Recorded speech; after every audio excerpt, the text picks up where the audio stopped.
এই সিন্ডিকেট কিন্তু আমিও শুনি এবং অনেকে আমাকেও সিন্ডিকেট বলে, আপনি বিশ্বাস করবেন না। বিভিন্ন সময় আমরা একটা প্রশ্ন শুনে থাকি যে বাংলাদেশ জাতীয় দল নির্বাচনের ক্ষেত্রে সিন্ডিকেটের কথা শুনে থাকি, এটা আসলে কতটা সত্যি? দুঃখজনক হলো আমি যেহেতু ন্যাশনাল টিমস কমিটিতে নাই, এটা আমি ওই পুরো প্রসেসেরই পার্ট না।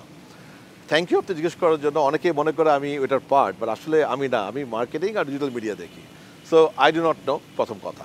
বাট আমি এতটুকু বলতে পারি ওখানে ওই টিমস কমিটির সভাপতি হচ্ছে আমাদের সভাপতি, এবং ওখানে টিমস কমিটির অন্যান্য যারা মেম্বাররা আছেন, আমি বিশ্বাস করব না কোনো রকম সিন্ডিকেট থাকলে অ্যাটলিস্ট তারাই সেটাকে এন্টারটেইন করবে।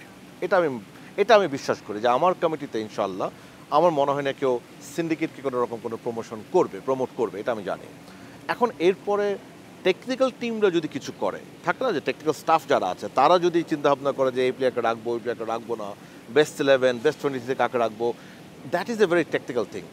সেখানে যদি সিন্ডিকেট আমি বলবো না, বাট আমি সবসময় মনে করি টেকনিক্যাল টিমের কিন্তু একটা প্রেফারেন্স থাকে।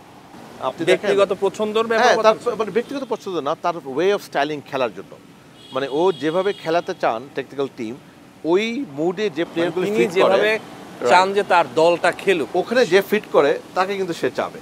তো এই ধরনের সিদ্ধান্ত হয়তো আমার কাছে মনে হবে যে এই প্লেয়ারটাকে নামানো না কেন, বাট টেকনিক্যাল লোক যে সে আমাকে বুঝিয়ে দিতে হবে, দেখেন এই প্লেয়ারের এইটা তার কাছে তার একটা ব্যাখ্যা থাকবে। এখন আমার একটাই কথা, আপনি ব্যাখ্যা যাই দেন না কেন আপনাকে রেজাল্ট দিতে হবে।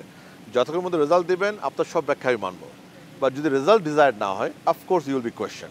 এবং সেটাও কিন্তু আপনি দেখেন আমাদের আমলে কিন্তু এটা হচ্ছে। আপনি দেখেন আমাদের ইন্ডিয়ার খেলার পরে, সিঙ্গাপুরের খেলার পরে, আমার জানা মতে টেকনিক্যাল টিমের সাথে কিন্তু আমাদের টিমস কমিটি আলাদা করে মিটিং করে তার কাছে ব্যাখ্যা চান, এবং তিনিও ব্যাখ্যা দেন।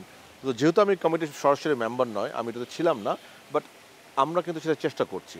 আর আরেকটা যেটা হচ্ছে, একটু ভাই আমি আপনাকে বলি যে এগেইন আমি এখানে আমার সভাপতির কথা বলতে চাই যে তাবিদ আউল সাহেব কিন্তু চেষ্টা করছেন প্রফেশনালি কাজগুলি করার জন্য। সো প্রফেশনাল ফুটবল ওয়ার্ল্ডে কিন্তু technical team is all in all, মানে এখানে কিন্তু বোর্ড মেম্বার অন্য কারো কিছু বলার নেই, কোনো স্কোপ নাই। আপনি যদি করেন, হ্যাঁ করতেই পারেন, আপনি ইন্টারফেয়ার করতে পারেন, but that is against football, that's football কালচারের এগেইনস্টে, আমি এটা করা উচিত না। হ্যাঁ, আমার যদি টেকনিক্যাল টিমের কাউকে পছন্দ না হয়, I can fire him or her, that decision I can take. But ওনাকে যখন দায়িত্ব দেবো আমি, সেটা ছেলে দল হোক আর মেয়ে দল হোক, উনি যখন একটা ডিসিশন নিয়ে নিবে, তারকে তো সেইটাও তার দায়িত্ব থাকে যে পজিটিভ একটা রেজাল্ট আমাকে এনে দিতে হবে। সো ডিসিশন যখন নেবে তখন আমি কোয়েশ্চেন করব না, বাট ডিসিশনের যদি রেজাল্টটা ডিজায়ার্ড না হয় তখন আমি তাকে কোয়েশ্চেন করব। তার কোয়েশ্চেন যদি আমার কাছে স্যাটিসফ্যাক্টরি উত্তর না হয়, আমি তাকে ছাঁটাই করবো। That's fine, no problem. National teams committee is fully equipped with that, এবং আমি মনে করি ডেফিনেটলি তারা সঠিক সিদ্ধান্তটা নেবে।